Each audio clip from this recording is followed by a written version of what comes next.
Anti-American scumballs try to keep Trump off the 2024 presidential ballot. This is Dr. David D. Shine, and welcome to a special episode of Saving America.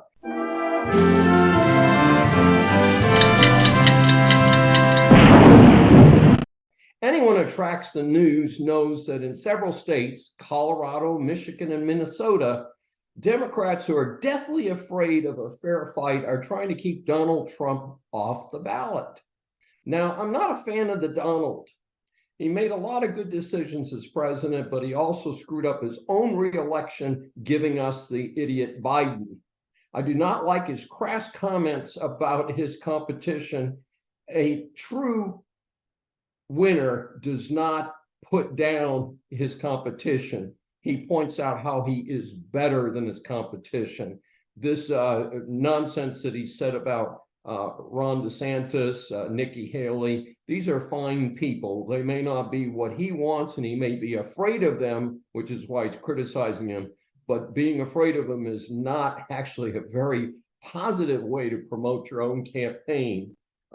This is a very awkward situation, clearly. I previously stated that the deep state, financed by sources behind these ridiculous lawsuits against him. Again, the Dems have done so much worse, and crickets about prosecuting them for those things. So again, I disagree with the misuse of the justice system to go after the Donald, because the Dems can't win in a fair election. And the results coming in from polls all over the United States are really documenting that at the moment. In any event, the attempt to keep off the ballot is using Section 3 of the 14th Amendment to the Constitution. Now, this is a pretty interesting deal. Let me read the piece first. No person shall be a senator or representative in Congress or elector for president and vice president or hold any office, civil or military, under the United States, who, having previously taken an oath as a member of Congress or as an officer of the United States to support the Constitution of the United States, shall have engaged in insurrection or rebellion against the same. But Congress may, by a vote of 2/3 of each house, remove such disability. So there are three major barriers to blocking Trump. Number one, Trump didn't hold an applicable office. Section 3 only applies to individuals who were previously a member of Congress, an officer of the United States, or a state official. Trump has never been any of these. An officer, by the way, is somebody appointed to an office. Trump has only held office once, and he was the president of the United States, an elected position. Number two, no conviction for insurrection or rebellion. No federal court has ever convicted Trump of engaging in insurrection or rebellion in violation of 18 U.S.C. Section 2383, which makes it a crime to engage in any rebellion, insurrection against the authority of the United States.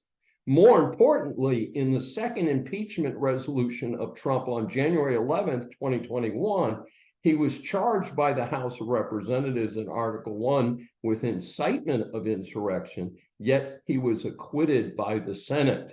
Yes, remember that old thing about double jeopardy that you learned in high school civics. Section 3 is no longer extant. This is the third argument. There's an argument that can be made that Section 3 doesn't even exist anymore as a constitutional matter. The historical background is that the 14th Amendment was passed in 1868 following the fall of the Confederacy in the Civil War, and it was designed to keep high-level officials who had served in the Confederate government from serving in the American government.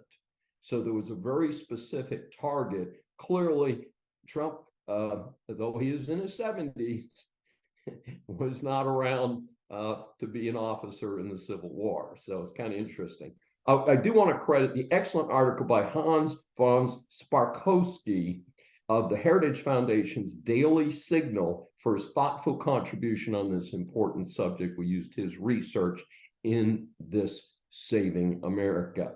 Keep in mind that with all the political hacks appointed as federal judges, the challenges may work at the district court level, the first level of federal courts. I do not think these clowns will win when it reaches the appeals courts. And certainly, I do not expect the United States Supreme Court to keep Donald Trump off a ballot, especially under these strange circumstances. So, as usual, the Dems have no interest in a fair election. Let's see how these court challenges fare. This is Dr. David D. Shine. Thanks for joining us for this special episode of Saving America. Remember that we do welcome your feedback. And if you've enjoyed this episode, please subscribe on your favorite platform.